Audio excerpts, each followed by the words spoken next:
Seiring meningkatnya jumlah penduduk di Indonesia, kebutuhan beras nasional selalu mengalami peningkatan. Namun demikian, produktivitas lahan sawah yang menghasilkan padi itu belum mencapai potensi maksimal. Untuk itu, PT Natural Nusantara ingin memberikan alternatif solusi untuk mencapai peningkatan produktivitas secara kuantitas, kualitas, dengan tetap menjaga kelestarian lingkungan. Pada kesempatan kali ini akan kita saksikan bersama tentang teknis budidaya padi.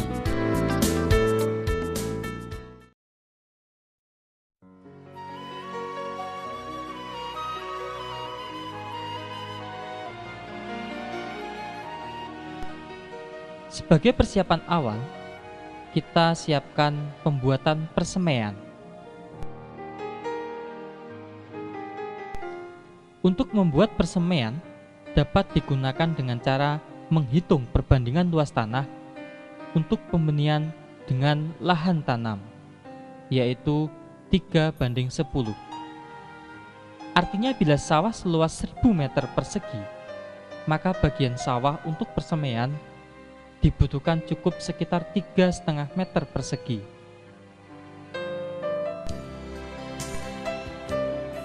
Setelah lahan persemaian jadi, biarkan kurang lebih 1 minggu, baru benih disebarkan. Langkah berikutnya adalah mempersiapkan benih. Siapkan benih sesuai dengan jenis yang dikehendaki. Dan kalau bisa, jenis padi yang bersertifikat. Sebelum benih direndam, terlebih dahulu alangkah baiknya benih kita keringkan di bawah panas sinar matahari kurang lebih setengah hingga 1 jam. Sambil menunggu pengeringan benih, kita siapkan air secukupnya dan ditaruh dalam ember. Lalu kita masukkan pupuk organik cair NASA dengan dosis 2 tutup per 10 liter air atau 20 cc per 10 liter air.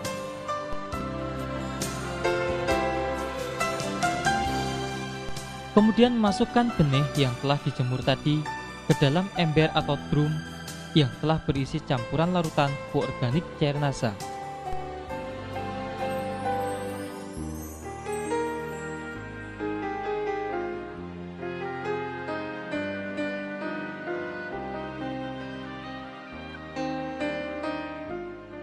Rendamlah selama kurang lebih 1 malam.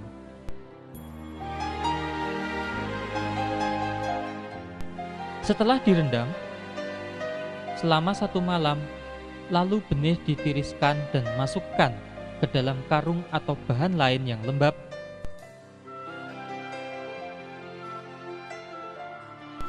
Kemudian diperam selama 1 hingga 2 malam.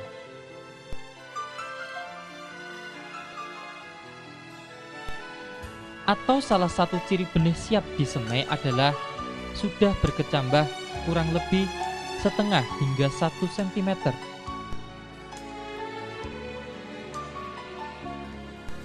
Sedangkan bekas air rendaman jangan dibuang, karena nanti dapat digunakan untuk menyiram lahan persemaian.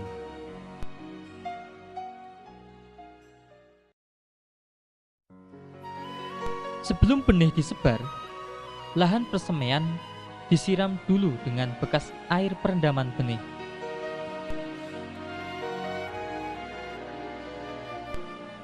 Baru kemudian sebarkan benih yang telah diperam tadi yang sudah mulai berkecambah secara merata ke lahan persemaian.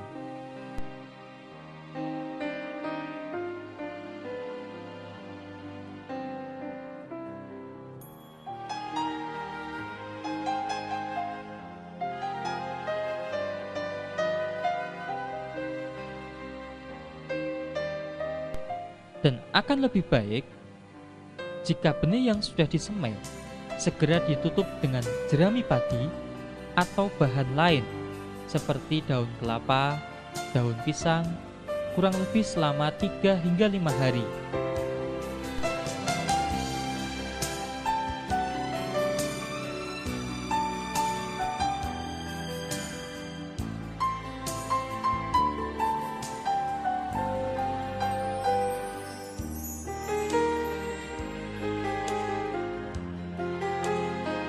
Setelah 3-5 hari, kira-kira benih sudah tampak tumbuh merata, jerami tersebut segera dibuka dengan hati-hati agar bibit padi tidak rusak.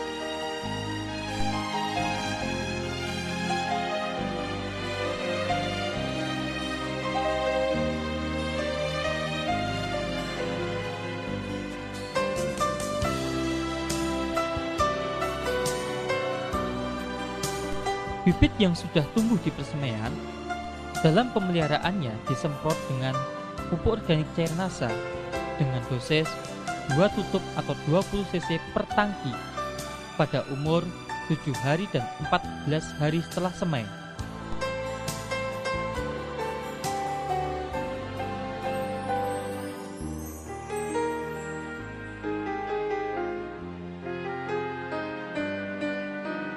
Pada saat penyemprotan pupuk organik cair NASA, akan lebih baik jika dicampur dengan BVR untuk membantu mencegah atau mengurangi serangan hama penggerek batang. Setelah kita lakukan proses pembibitan, kita juga sekaligus dapat melakukan pengolahan tanah. Prinsip pengolahan tanah adalah pembalikan dan pemecahan bongkah-bongkah tanah sawah agar sirkulasi air dan udara di dalam tanah itu berjalan lebih baik. Pengolahan lahan tahap pertama adalah pembajakan. Pembajakan dapat menggunakan traktor atau dengan cara tradisional yaitu menggunakan cangkul ataupun dengan menggunakan tenaga hewan ternak seperti kerbau dan sapi. Tujuan pembajakan adalah untuk pembalikan tanah sekaligus mengendalikan gulma sehingga tanaman pengganggu dan biji-bijian dari rumput-rumput liar akan terbenam dan terurai. Selanjutnya, diamkan kurang lebih 1 minggu. Setelah waktu 1 minggu, baru dilakukan pemupukan dasar. Pupuk dasar berupa NPK, dolomit, dan juga supernasa dapat diberikan dengan beberapa alternatif waktu. Yang dimaksud adalah NPK, dolomit, dan supernasa sebagai pupuk dasar dapat diberikan pada saat sebelum dilakukan pembajakan pertama, dapat juga diberikan setelah pembajakan pertama, namun dapat juga diberikan pada saat sebelum tanam setelah lahan digaru dan sudah diratakan. Tentang dosis pupuk dapat kita lihat pada penampilan tabel pupuk sebagai berikut. Ada 3 tabel jenis dan dosis pemupukan. Tabel pertama merupakan dosis pupuk dengan potensi hasil panen mencapai 1 hingga 1,2 ton per 1000 meter persegi gabah kering panen. Pada tabel pertama, urea sebanyak 18 kg per 1000 meter persegi, Seta 2 kg per 1000 meter persegi, SP36 12,5 kg per 1000 meter persegi, KCl 10 kg per 1000 meter persegi. Sedangkan dolomit adalah 25 kg per 1000 meter persegi. Tabel kedua yaitu dosis pupuk dengan potensi hasilnya 0,8 hingga 1 ton per 1000 meter persegi gabah kering panen. Pada tabel kedua, dosis urea 7,5 kg per 1000 meter persegi, SP36 14,5 kg per 1000 meter persegi. Sedangkan tabel ketiga, potensi hasilnya mencapai 0,6 hingga 0,8 ton per 1000 meter persegi gabah kering panen. Adapun tabel yang ketiga, dosis urea 6 kg per 1000 meter persegi, SP36 11,5 kg per 1000 meter persegi. Lahan disebari campuran pupuk dasar berupa pupuk makro dan dolomit. Khusus untuk TSP atau SP36 dan dolomit atau kapur pertanian, sebaiknya diberikan semuanya atau 100% sebagai pupuk dasar, artinya tidak untuk pupuk susulan. Kami tegaskan bahwa jenis dan dosis pupuk tersebut merupakan pendekatan atau hanya sekedar untuk referensi atau acuan. Artinya dosis pupuk yang ada dalam tabel tersebut tidak berlaku mutlak atau sama untuk semua tempat atau wilayah. Karena jenis dan dosis pemupukan berhubungan erat dengan jenis atau tipe tanah dan juga iklim di wilayah bersangkutan. Setelah dilakukan penebaran pupuk makro, selanjutnya Supernasa yang telah dicampur air disiramkan merata ke permukaan tanah. Adapun beberapa peran pupuk organik padat Supernasa terhadap perbaikan lingkungan tanah atau kondisi tanah antara lain: pertama, pupuk organik padat Supernasa dapat memberikan tambahan unsur hara atau nutrisi tanaman secara lengkap, yaitu sekitar 60 hingga 90 jenis unsur yang dibutuhkan tanaman. Hal ini mengingat bahan baku Supernasa adalah bahan-bahan alami yang mengandung unsur antara 60 hingga 90 jenis.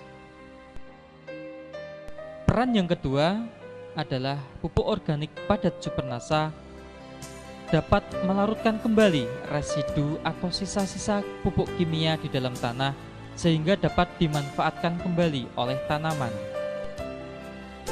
Peran yang ketiga, pupuk organik padat Supernasa dapat memperbaiki struktur dan tekstur tanah sehingga tanah secara bertahap atau berangsur-angsur kembali gembur dan subur. Peran yang keempat, pupuk organik padat Supernasa dapat meningkatkan jumlah populasi, keragaman, dan juga aktivitas mikroorganisme di dalam tanah. Dengan adanya peningkatan populasi, keragaman, dan juga aktivitas mikroorganisme di dalam tanah, maka tanah akan menjadi lebih gembur. Peran yang kelima, pupuk organik padat Supernasa dapat membantu menstabilkan pH tanah sesuai dengan kebutuhan tanaman.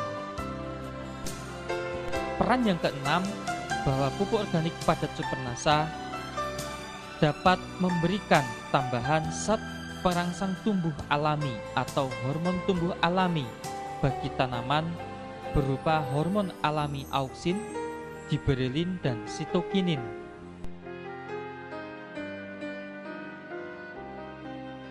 Caranya adalah bahwa satu botol Supernasa terlebih dahulu dilarutkan menggunakan 3 liter atau 3000 cc air menjadi larutan induk. Dari larutan induk tersebut kita ambil 200 hingga 300 cc, kurang lebih 1 gelas biasa. Kemudian kita encerkan dengan 50 liter air.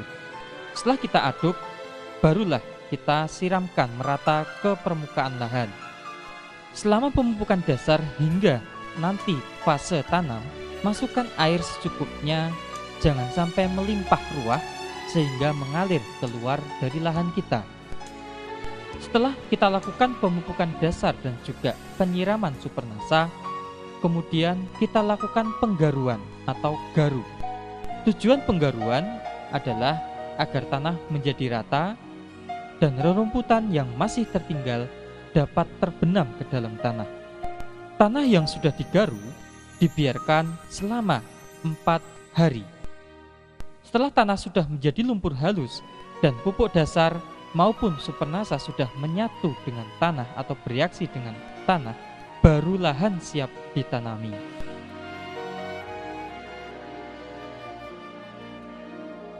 Pada proses penanaman bibit, tahap pertama adalah pencabutan bibit, atau dalam bahasa Jawa kita sebut daud bibit. Perlu kita perhatikan bahwa dalam pencabutan bibit haruslah dilakukan secara hati-hati, supaya tidak banyak akar yang putus. Syarat bibit yang baik untuk dipindahkan ke lahan penanaman adalah tinggi bibit sekitar 25 cm, memiliki 5 hingga 6 helaian daun, batang bawah besar dan keras, bebas hama dan penyakit tanaman, serta jenisnya seragam.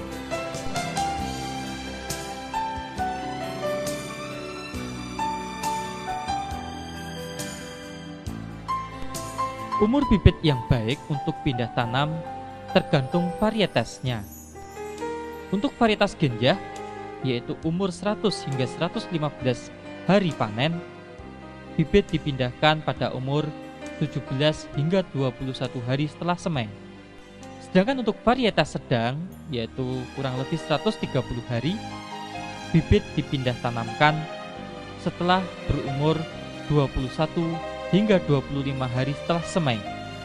Sedangkan untuk varietas panjang, yaitu 150 hari, bibit dipindah tanamkan pada umur 30 hingga 40 hari setelah semai. Bila lahan sudah siap ditanami dan bibit di persemian sudah siap, maka segera dilakukan penanaman.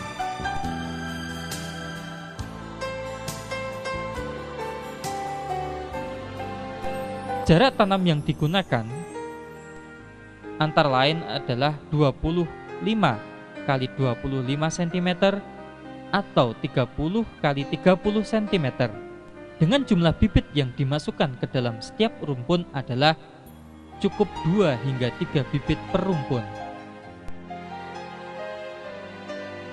Pada saat penanaman juga perlu kita perhatikan kedalaman tanam. Umumnya, sebagian besar petani di Indonesia kurang memperhatikan kedalaman bibit atau kedalaman tanam. Kedalaman yang sering digunakan hanya didasarkan pengalaman selama bertahun-tahun jadi petani atau berdasarkan naluri.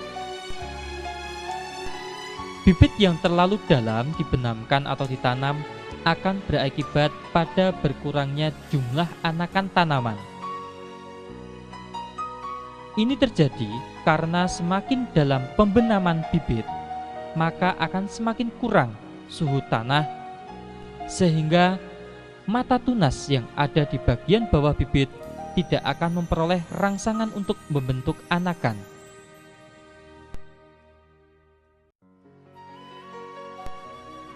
Kedalaman bibit yang baik kurang lebih 5 cm dari permukaan tanah. Tetapi karena prakteknya yang sulit, maka sebagai acuan atau sebagai pedoman bahwa bibit dibenamkan sekitar 2 buku atau 2 ruas jari tangan orang dewasa. Setelah kita lakukan penanaman, penyulaman diperlukan jika ada bibit yang tumbuh kurang baik atau mati. Sebaiknya penyulaman dilakukan hingga 15 hari setelah tanam. Fase selanjutnya adalah pemeliharaan. Pemeliharaan meliputi antara lain adalah pemupukan susulan. Pemupukan susulan untuk pupuk makro diberikan pada umur 25 hari setelah tanam dan umur 45 hari setelah tanam.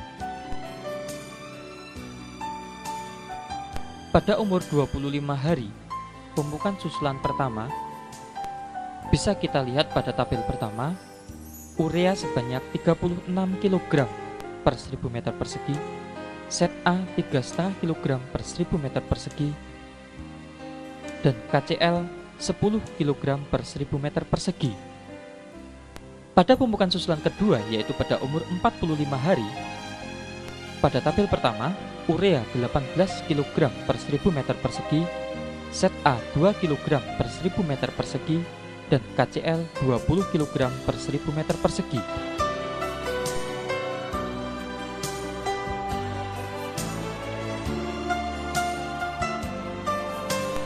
Sedangkan tabel kedua, pada umur 25 hari, pemupukan susulan pertama urea 15 kg per 1000 meter persegi, KCl 5 kg per 1000 meter persegi.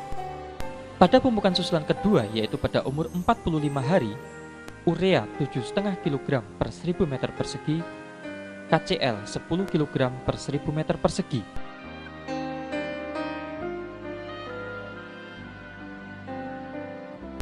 Pada tabel ketiga, pada umur 25 hari, pemupukan susulan pertama, urea 10,5 kg per 1000 meter persegi, KCl 4 kg per 1000 meter persegi.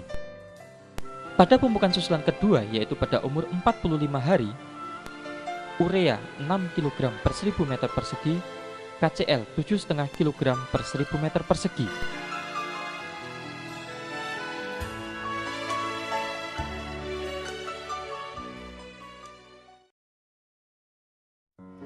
Penyemprotan pupuk organik cairnasa dan hormonik yang pertama dilakukan pada umur 15 hari setelah tanam.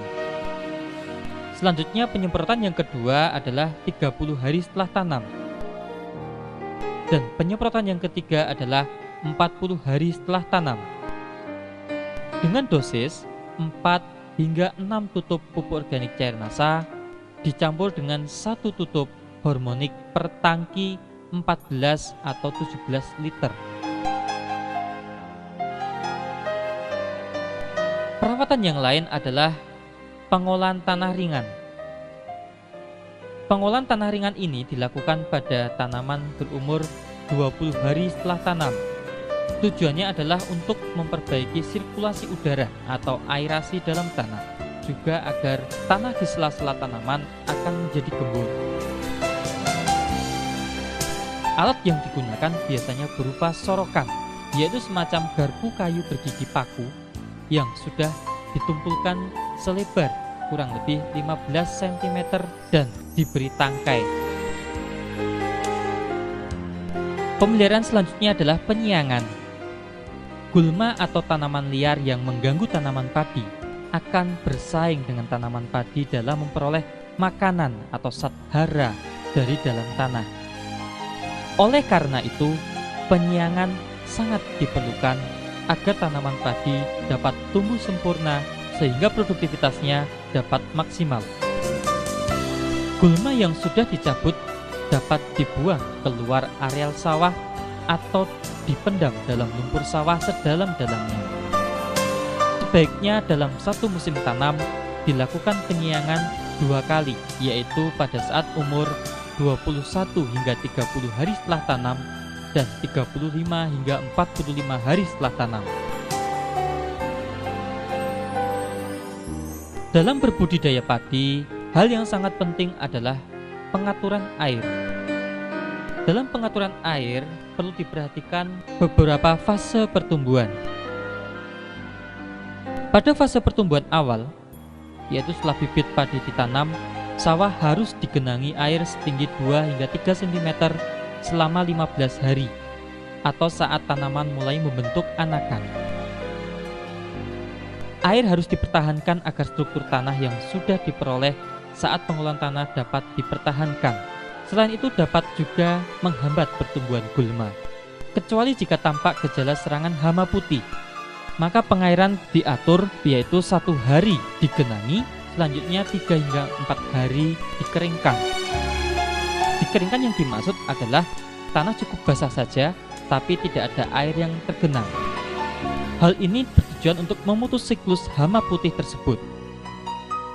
Perlu kita ketahui bahwa hama putih sesekali dan biasanya pada malam hari turun ke bawah untuk memenuhi kebutuhan makan maupun minum dari air yang ada di permukaan tanah. Jadi dengan pengiringan diharapkan dapat mengurangi atau memutus siklus hama putih tersebut. Pengaturan air pada fase pembentukan anakan.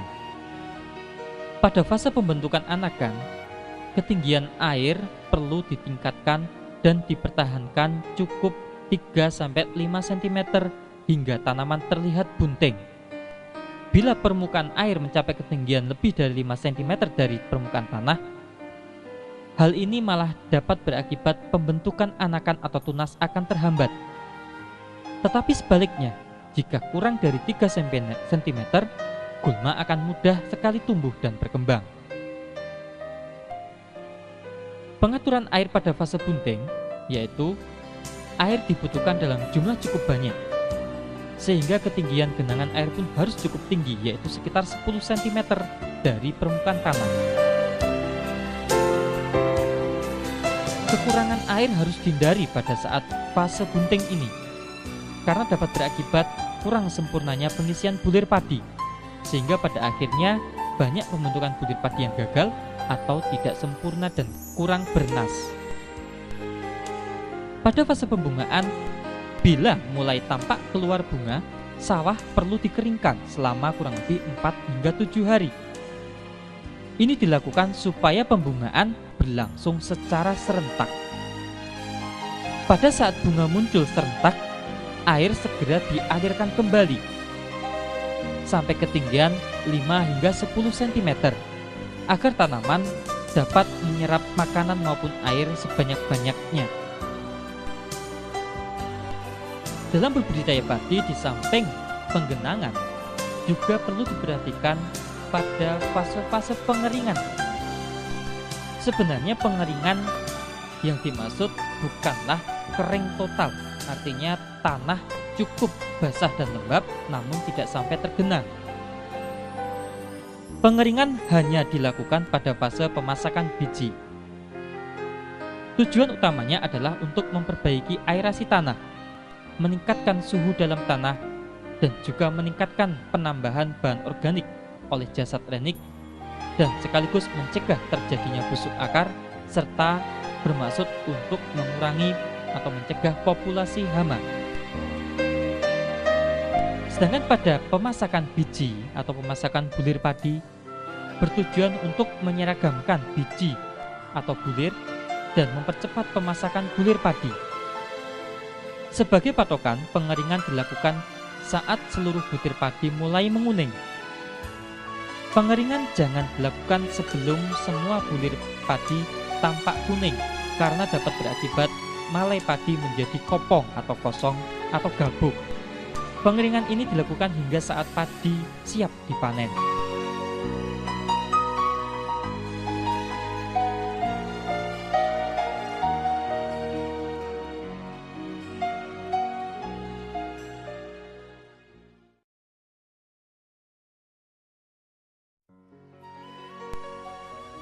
Dalam budidaya tanaman padi, tindakan pencegahan serangan hama dan penyakit tentunya lebih baik daripada tindakan pengobatan.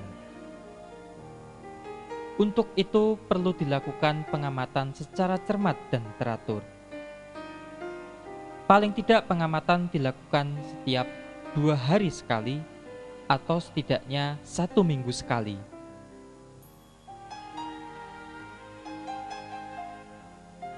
Penggunaan produk-produk pengendali hama dan penyakit dari PT NASA seperti Natural Glio, Natural BVR, Pestona, dan Natural Vitura sebaiknya dilakukan sejak fase pembibitan dan juga pada fase awal pertumbuhan secara bergantian berselang-seling, atau bisa digunakan salah satu produk saja sesuai dengan jenis hama yang berpotensi menyerang. Akan lebih baik jika Natural Glio, Natural BVR, Natural Vitura maupun Pestona diberikan secara teratur 1-2 minggu sekali berdasarkan jenis hama atau penyakit yang biasanya berpotensi menyerang tanaman padi di wilayah atau lahan yang bersangkutan. Selain penggunaan produk-produk dari PT Natural Nusantara, sebaiknya juga dilakukan tindakan pencegahan lainnya. Tindakan pencegahan serangan hama dan penyakit tanaman padi juga dapat dilakukan dengan beberapa cara. Misalnya dengan pengaturan rotasi tanaman dan juga rotasi varietas tanaman padi. Dengan pengolahan tanah yang baik, pengaturan jarak tanam, penyiangan secara teratur, kemudian dengan pengelolaan air, perbaikan sanitasi lingkungan, misalnya dengan menjaga kebersihan penatang sawah, dan yang tidak kalah pentingnya adalah dengan pemberian nutrisi atau pupuk secara lengkap, cukup, dan berimbang. Adapun beberapa hama dan penyakit yang sering dijumpai menyerang tanaman padi, diantaranya adalah yang pertama adalah hama putih palsu. Hama putih palsu biasanya menyerang sejak awal pembibitan. Gejala yang dapat dijumpai biasanya ditemukan titik-titik yang memanjang sejajar tulang daun dan berwarna putih, serta dapat ditemukan ulat yang menggulung daun padi.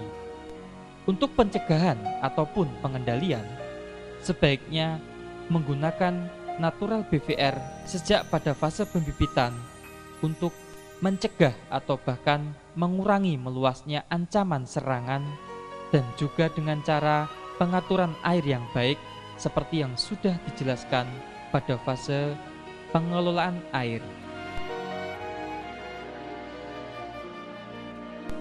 Hama yang kedua adalah hama penggerek batang padi. Hama penggerek batang padi biasanya menyerang tanaman padi dengan cara menggerek batangnya. Jika menyerang tanaman padi pada fase vegetatif atau pada saat tanaman masih muda, disebut dengan sundep. Gejalanya adalah batang padi mudah sekali dicabut dan berwarna kuning kecoklatan. Sedangkan apabila penggerek batang padi menyerang pada fase generatif atau pada saat tanaman padi memasuki fase bunting, biasanya disebut hama beluk. Gejala serangan hama beluk dapat dijumpai malai kelihatan hampa atau kosong dan mudah sekali dicabut karena bagian bawah batang digerek oleh hama beluk tersebut. Untuk pencegahan ataupun pengendalian dapat diberikan atau disemprotkan natural BVR atau Pestona. Natural BVR ataupun Pestona dapat digunakan salah satu saja atau juga dapat diberikan kedua-duanya dengan cara berselang-seling. Misalnya, minggu ini disemprotkan natural BVR, 1 atau 2 minggu kemudian disemprotkan Pestona, selanjutnya 1 atau 2 minggu berikutnya disemprotkan BVR lagi, dan seterusnya. Hama yang ketiga adalah hama wereng. Hama wereng menyerang dengan cara mengisap cairan batang padi. Dan hama wereng juga dapat menularkan virus. Untuk melakukan pencegahan atau penanggulangan dapat dilakukan rotasi varietas dan juga rotasi tanaman. Dalam pengendalian hama wereng, penggunaan pestisida kimia haruslah cara hati-hati atau bijaksana. Karena penggunaan pestisida kimia yang terlalu sering dapat menimbulkan wereng menjadi resisten. Selain resisten, hama wereng juga bisa mengalami perubahan genetik. Untuk itu, penggunaan natural BVR dan Pestona merupakan cara yang sangat tepat untuk mengendalikan hama wereng, karena natural BVR dan Pestona merupakan bahan-bahan pengendali wereng yang bersifat alami. Pada saat penyemprotan natural BVR ataupun Pestona, sebaiknya perlu memperhatikan hal-hal berikut. Misalnya, natural BVR dan Pestona dilakukan pada saat fase-fase telur baru menetas atau pada saat wereng muda atau nimfa lebih banyak dari wereng dewasa, Penyemprotan natural BVR dan Pestona disemprotkan mengenai sasaran pada pangkal batang karena disitulah tempat yang sangat disukai oleh hama wereng.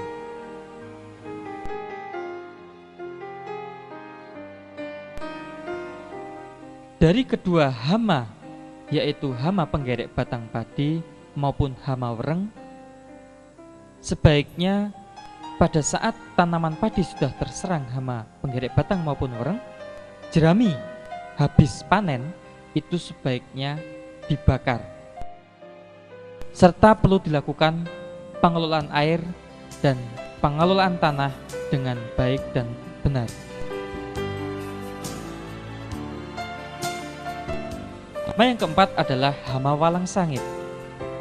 Hama walang sangit menyerang buah padi yang baru masak susu. Biasanya dijumpai ada bekas isapan dan bulir padi berbintik-bintik hitam. Untuk pengendalian atau pencegahan hama walang sangit, sebaiknya digunakan natural BVR atau juga dapat digunakan Pestona.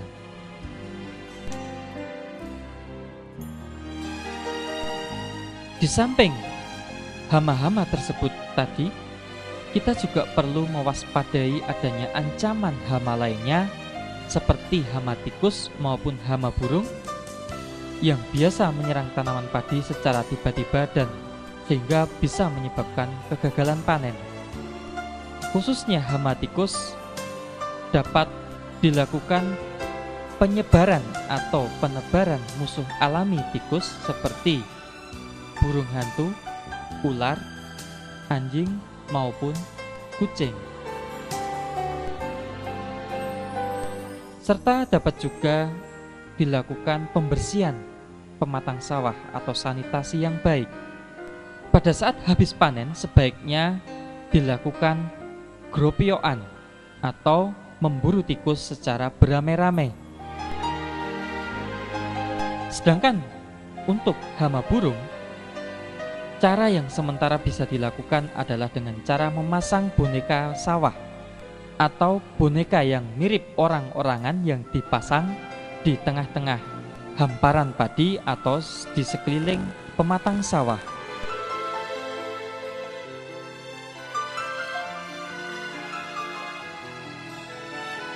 Di samping hama, kita juga harus mewaspadai ancaman serangan penyakit tanaman padi. Penyakit-penyakit tanaman padi yang perlu diwaspadai antara lain penyakit yang disebabkan oleh jamur, diantaranya adalah penyakit blas yang disebabkan oleh jamur Pyricularia oryzae, serta juga penyakit yang disebabkan oleh jamur Fusarium. Di samping itu yang juga perlu diperhatikan adanya ancaman penyakit yang disebabkan oleh bakteri Xanthomonas campestris, seperti penyakit kresek atau kresek atau penyakit hawar daun.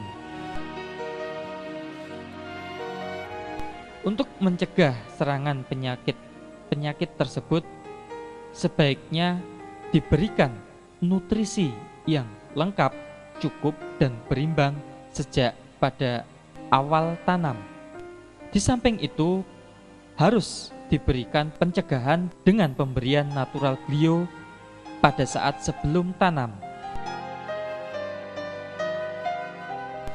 Harus diwaspadai juga adanya ancaman penyakit tungro yang sudah terbukti sangat membahayakan pada tanaman padi. Penyakit tungro disebabkan oleh virus yang ditularkan oleh wereng hijau.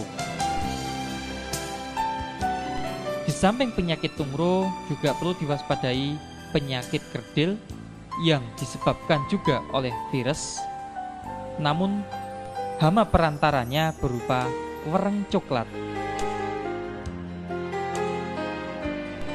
Hal yang sangat penting dilakukan adalah melakukan rotasi tanaman atau rotasi varietas, pemberian nutrisi yang lengkap, cukup, dan berimbang, serta sistem tanam serempak, Dan yang terpenting mengendalikan vektornya atau hama perantara, yaitu dengan pemberian natural BPR atau Pestona yang dapat diberikan salah satu saja atau kedua-duanya secara berselang-seling 1 atau 2 minggu sekali.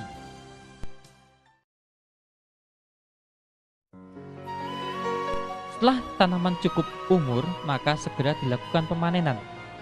Pemanenan dapat menggunakan sabit atau ani-ani atau alat yang lain disesuaikan dengan lokasi dan juga tradisi setempat. Demikianlah informasi tentang budidaya padi dari PT Natural Nusantara. Semoga informasi ini bermanfaat bagi mitra NASA khususnya dan petani padi pada umumnya di seluruh Nusantara. Terima kasih dan salam NASA.